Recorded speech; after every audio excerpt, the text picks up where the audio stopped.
About 50 years ago, an astronaut returning from the moon experienced things that he couldn't find a scientific explanation for. So, with some colleagues, he launched a new science focused on the mind and how it works in the body and across space and time. It's the field of Noetics, where the tools of modern science are used to help us understand how what we think and feel affects us and the world around us.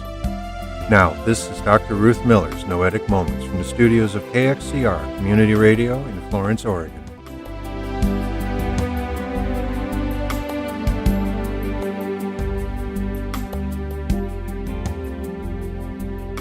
This is Noetic Moments, where we explore the field of research that discovers what consciousness is, what it does, how it works, and how our lives could be very different if we understood it better. I'm Ruth Miller, a longtime student of consciousness, cybernetics, and anthropology, and through this series of programs, I'm introducing some of the people whose work has defined this field of research, and I'm explaining some of their ideas and experiments. I'll also explore some relevant news items and answer any questions that you send to my email address, ruth@noeticmoments.org, and Noetic is spelled Noetic. Well, since we began this program, we've focused on the various models that people have developed over the last 100 years to explain our experience and some of the experiments that have supported those models. From the earliest scientific explorations, we learned that most of what goes on in our mind is not in our conscious awareness at all, but goes on in unconscious processes. From those early researchers, we learned that our minds can be thought of as having three aspects, for which we're using the terms personal awareness for what we're aware of, and for what we aren't aware of that's keeping our bodies going and also includes fears and beliefs about potential threats and dangers, we're calling the individual subconscious. And for all of that which we aren't aware of but enlivens our beings and guides us in our actions, we're calling the individual superconscious. From later research, we learned that we can change our state of consciousness and shift what aspects of mind we are aware of and what we're capable of in the moment. And we learned that while it's possible to say where in the brain various processes are active, no one has yet been able to demonstrate where specific memories are stored or by what pathway their ideas and thoughts come into being. We also saw that the responses in our body to both our individual mental activity and what's going on around us happen far faster than nerve impulses or chemicals can travel through the body.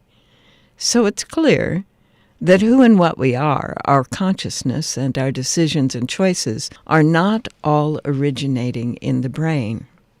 As a result, many scientists have come to accept that what we call mind is not the product of the electrochemical activity of the brain, but is in fact the activity of a kind of field that surrounds and permeates the whole body, which some researchers, and in other cultures, what we call shamans, have suggested could be looking like a glowing egg shape, extending from somewhere below our knees to a few inches above our heads. This field appears to be at least partly electromagnetic because it's possible to measure electromagnetic activity for several inches and even several feet around each person's body. Such researchers suggest that the brain is best understood as a receiver-transmitter.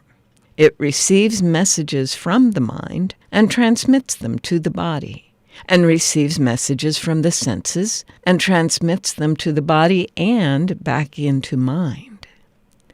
We also learned that the brain modifies whatever it receives from both the senses and the mind to fit the past patterns of experience that are stored as hardwired connections among the neurons.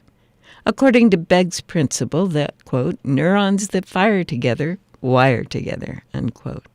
And this means we see, hear, and feel what we expect, or believe we will, experience.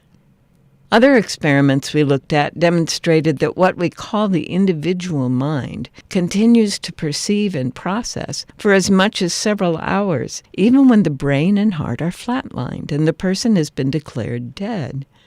This may explain why most reports from those who've gone through such experiences don't fit the past patterns of their lives and expectation that were stored in their brains' neuronal connections. So, with this expanded notion of mind as a field, we're talking about a pattern of energy that exists during and after the body is functioning, in the superconscious. It permeates and develops with the body and the brain, in the subconscious, and it's being told by the sensory parts of the brain what the world out there is like in our personal awareness. Now, every field is a unique pattern, a pattern of vibration that's different from other fields, and some experiments have demonstrated that people, and some animals, have minds vibrating along similar patterns. That is, they resonate with each other. And such resonant minds are able to sense when the other is focusing attention on them, or is about to come home. Their bodies have been measured to change in subtle ways when someone they're connected with turns attention their way, even though they can't see or hear those people or animals doing so. As we see these things, we begin to understand how bodies and environments shift and change as people change their thought processes, what they're focusing on in the personal awareness part of their consciousness. It also explains the effectiveness of what's been called mental or spiritual healing and what's called the placebo effect. That is, how the belief of the care provider and patient in a treatment can help the patient receiving that treatment experience healing. We've also learned that mind affects matter in a variety of ways. The famous double-slit experiments in quantum physics, in which the subatomic building blocks of the universe show up as energy or matter, depending on whether a mind is present to observe them. The collective human mind has also been demonstrated to change the readouts on random number generators in the network of computers run by the Global Consciousness Project. Because of the nature of fields, and because of things like the Global Consciousness Project, a growing number of scientists are seeing our individual field of mind as part of a larger field. Now, Carl Jung, being aware of that possibility, referred to a collective consciousness of humanity. Teilhard de Chardin saw it as what he called a noosphere, extending beyond and through the biosphere and the atmosphere. And recent researchers like Peter Russell have called it a global brain. However, more and more scientists are equating that larger field with the zero-point field, the quantum field, out of which all matter and energy arises in this orderly system we call the universe. And one scientist, Ervin Laszlo, has gone so far as to use the Sanskrit term that means the essence of everything that exists in the material world to call the universal field of mind the Akashic field. Based on all of that, we began to explore some of the more popular ideas about how the mind works and accomplishes things, including the way the world around us reflects what we've been focusing on in what's often called the law of attraction, and the way we can access information from that larger field through our insight, intuition, and the increasingly understood process of channeling, and dreams, and the dreaming process, affecting the body and relating to our greater consciousness. You can catch up on these past shows on our website, www.noeticmoments.org, where you'll also find links to the clips, books, and authors that I mention. Now, we've been talking about how mind must be a field that the brain can access and receive data from. We've talked about how that works and some of the experiments in mathematics that support this realization. Today, I thought I'd share some more of that work that helps us to understand and establish for ourselves the realization that mind is a field and that we can affect matter with mind alone. Now, from the 1840s, Europeans and Americans have been fascinated with the power of hypnosis as a means to access information about and affect others. In other cultures, there usually is one person who has been trained in any group to be able to do things like this. Anthropologists call that person a shaman. Now, in our American tradition, hypnosis was originally introduced by a Frenchman named Monsieur Mesmer, and he had the idea that there was an invisible fluid in and around us that is magnetic to certain words and thoughts and movements. People could enter a trance state and have access to information that they couldn't know. One experimenter with mesmerism in America in the mid-1800s was a man named Phineas Parkhurst Quimby in Maine. He would go around during the wintertime when it was easy to travel village to village in the sleighs and people needed something to do in the evening, and he would deliver lectures about what was then called mesmerism, and he had some folks that were really good subjects, one in particular, a 19-year-old boy, who were effectively mesmerized with very little effort. Now, his helper was amazing to people because in the middle of doing whatever else he was doing, he would announce that sailors were coming home at a certain date, or that the lost item that someone in the audience was searching for was in such and such a place, or that so-and-so was struggling with such and such an illness and could possibly be healed if they would do whatever he said. And a lot of the things that he said were very similar to the kinds of things that another famous hypnosis subject of about 100 years later, Edgar Cayce, used to say. Now, Quimby was of a scientific sort of mind. He actually has a couple of patents. And he was very curious about this. And he noticed that sometimes his helper would react to apparently what Quimby was thinking or what someone in the audience was about to say. So he tried an experiment. And while his helper was in the trance state, Quimby imagined a lion running onto the stage in the direction of his helper. And of course, the helper just jumped up and ran from this lion that Quimby had imagined. That was the beginning of Quimby's in-depth exploration of what this is about. Now, Quimby's work ended up getting buried, and so not much was done, particularly on that subject, but laboratory experiments with and without hypnosis demonstrated that all kinds of things were accessible and hypnotic trance wasn't always necessary. By the 1960s, researchers were using brainwave scanning, heart wave scanning, and the skin reactivity scanning technologies to measure the effects of people thinking about or focusing their attention on other people and getting amazing results. By the 1980s, the same experiments using electronic devices, where they aren't even in the same room, they're in separate what are called Faraday cages, had very similar results. When people focus their attention, the other person responds physiologically, if not emotionally. So one of the experiments that was done in the 80s and then repeated in the 90s, and was done by several people, is called the baby chicks experiment. And what I love about it is it demonstrates this is not just a human capability. I'll let this amazing citizen scientist explain it to you. What he did is he took 15 chicks, put them in a cage, and they had a random number robot in a room, and it would go zigzagging all over the place. And in the controls, that's exactly what it did.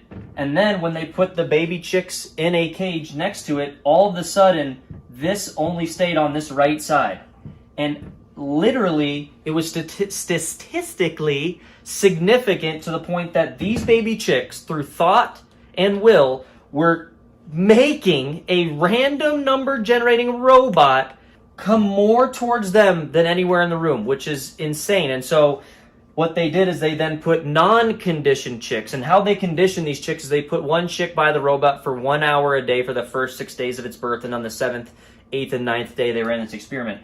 They put random chickens in there, and it didn't do anything. So they needed some sort of control to want these chicks to want to have this robot. So the second test they did was in 1995, and they made a second bigger robot, and this time they put a candle on top of it, and they put 15 chickens, baby chicks, in a dark room. They did a dark room because chicks don't like the dark, especially during the day. So by using a candle and a light source on this robot, they had the light source be in the vision of the baby chicks so that when they ran the experiment, they would call for the light source to help illuminate their area. And so what they did, and this is where it gets really fun, guys, they ran a control experiment. So again, this random number robot generator would go all over the place. They did 100 control trials, and literally the data split perfectly, 50-50. So with no chicks in the room, they did 100 control trials where they just had the robot go about, and it went 50% to the left and 50% to the right and evenly distributed around the room. The second they introduced the 15 chicks who were not conditioned, they had never seen the robot, they were never near the robot, they did not think this was its mom. Again, it's a dark room, and they just want this candlelight because they don't like the dark. They ran 87 trials, they ran 80 trials, and 57 out of 80 of the time, it was all around the baby chicks, which is a 71%. So not only do human beings affect random number generators, but in the right context, even baby chickens will draw toward them a robot that is functioning based only on random number generators to come to them more often than not. Pretty powerful stuff, this mind field we're in, and clearly we share it. Now, I shared a little bit some months ago about the experiments that show that dogs and cats and other pets often begin to prepare for the arrival of their human friends as those friends are deciding to come home. So we know that it's not just humans that can feel what's going on, and anyone who's owned a dog or been owned by a dog or a cat is aware that there's a lot more going on here. I just had that experience last week. A cat in the home I was visiting was absolutely beautiful, sitting on a particular shelf with some plants, and I thought how nice it would be to have a photograph of this. And a day or so later, as I'm leaving the house, I'm taking one last look at the shelf of plants, and the cat got up from where she was sleeping, went over to the plants, and posed for me. How sweet. They really do understand what we are thinking and feeling, and our thoughts and feelings really do affect the world around us, electronically and biologically. And that's the essence of these experiments around mind and the world. So let's look at our book today. It's written by a woman named Lynn McTaggart, who actually is a journalist by trade, but she got very excited by these kinds of stories and was part of several movies around these ideas, explaining how they work. So her books are doing very well, and one of the early ones that she wrote is called The Field, The Quest for the Secret Force of the Universe. She originally published the hardback book in 2009, and the paperback came out soon after that. It's a Harcourt Brace book and is quite detailed. She spends quite a bit of time looking at the theories behind the concept of quantum field and the 0 point field, as she is comfortable talking about it. And then even more detail and marvelous descriptions of the experiments that were undertaken in the 70s, 80s, and 90s that explained what we might be calling paranormal or extrasensory kinds of experiences. She particularly spends quite a bit of time explaining how it is that the Global Consciousness Project came to be through the work of some of the engineers at Princeton University. It was originally called the Princeton Engineering Anomaly Research, which I think is fun, and later emerged into the Global Consciousness Project. And we talked about that a few months ago. And then she talks about Maimonides Hospital and the work that they did with hypnosis and with other states of consciousness and how that affected the bodies of the patients working with them. And she talks about William Broad's continued work and his work with his version of the chicken experiments, as well as with children. So this book is a remarkably detailed history of this field of research, and then goes on into suggesting that we as human beings have the capacity to affect the world around us as well as our own bodies and each other. So to look at the table of contents, we have the preface to the paperback edition and the prologue, The Coming Revolution. Part 1, The Resonating Universe, very much in alignment with what we've been saying here. And the chapters are Light in the Darkness, The Sea of Light, Beings of Light, and then The Language of the Cell, and Resonating with the World. Part 2 is what I've been quoting from, is The Extended Mind, The Creative Observer, Chapter 6. Chapter 7, Sharing Dreams. And she talks about how in some cultures it's assumed that one person is given the dream for the whole community. And she also talks about some sleep research in which someone focusing on a particular image is influencing other people's dreams. And then The Extended I and The Endless Here and Now. Part 3, Tapping into the Field. And the first chapter in Part 3, Chapter 10, is The Healing Field, and 11, Telegram from Gaia, and 12, The 0 Point Age. Comes with a bibliography and an index, and I think you will find it a very useful resource on the work that is done in this field. Again, that's The Field by Lynn McTaggart, LYNNEMCTAGGART. The Field, The Quest for the Secret Force of the Universe.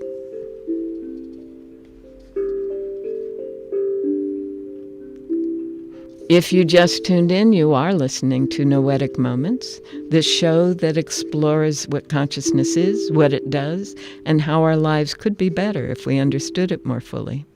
I'm Ruth Miller, and that sound tells me it's time to look at what's going on in the world today and or what you, the listeners, are curious about. And what I'm going to talk about today is what some of my organizations that I work with have been focusing on this time of year. It's called visioning, creating a vision for what the organization can be and what they truly would like it to be. Now, as a futurist, I've done a lot of this kind of work. My job is sometimes to help an organization understand what it is they're choosing to be and to adapt their expectations to fit what's going on in the world over this period of time. So as I'm working with an organization to help them develop their vision, I will often use a method that's called appreciative inquiry that you can look up, and I'll have a link on the website for that. But what I started doing was something called guided visualization. So a guided visualization process was really brought into the popular world by Shakti Gawain in her book, Creative Visualization. Also, those who studied something called Alpha Method may recall being encouraged to use visualization. And what you do when you visualize is you allow your body to relax and your mind to kind of slow down a bit and focus on images of whatever it is that you are thinking about. You can visualize something you would enjoy experiencing. You can visualize an experience working out in the way you would like it to work out prior to entering into that experience. It's a powerful tool. As we come into a recognition that the field of our individual mind is part of the larger field of mind, we can do more with this visualization process. Michael Bernard Beckwith, who is one of the teachers in the movie The Secret and has a center in the Los Angeles area called the Agape International Center, came up with a process that he calls visioning. And what he is looking at is how can we allow what we are visualizing to come not from our predetermined notions of what we would like to be or see or have, but to come from a harmonious unfolding in the larger mind of which we are a part. They call it catching God's idea, where God is considered the source and essence of that universal mind. Envisioning, as Michael Beckwith suggests it, we catch the idea and make ourselves available to become it. Envisioning, as opposed to visualization, we're not telling the universe what we want. We are sensing into a larger, more complete, more whole, more loving idea for us and or the organization or situation we are looking at. We're opening the way, he says, for that which is unlimited to come into view, into our experience of life. The idea of visioning, as opposed to visualization, is that we're not just drawing to us that which we have pre-selected, but we are opening ourselves to discovering what the perfection of possibility, what David Bohm in one of our earlier talks might have said, the presence in the implicate order, the ideal that is in potential, might be, and allowing it to become manifest in ourselves. I thought I'd share that with you today. And that's it for today's show. The next time we get together, we'll look at more of the research being done in an attempt to understand what consciousness is, what it really does, and how we can experience life differently when we use it fully. We are out of time for today, but remember, you can continue the exploration on our website, www.noeticmoments.org, where there is always a list of the past shows with the resources we refer to on the show, and where you can send me your comments and questions, which I'll do my best to get answered the next time we're on the air. For now, thanks for joining me here on Noetic Moments, recorded in the studios of KXCR Community Radio in Florence, Oregon. And have a wonderful week.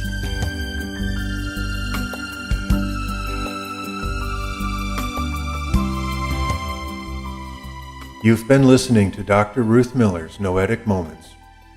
This program is produced in the studios of KXCR Community Radio in beautiful Florence, Oregon, supported by you, our listeners. Our theme music is Tumbling Planets, composed and performed by Jeff Lovejoy. To hear this program again or learn more about Noetic sciences, search our website, www.noeticmoments.org.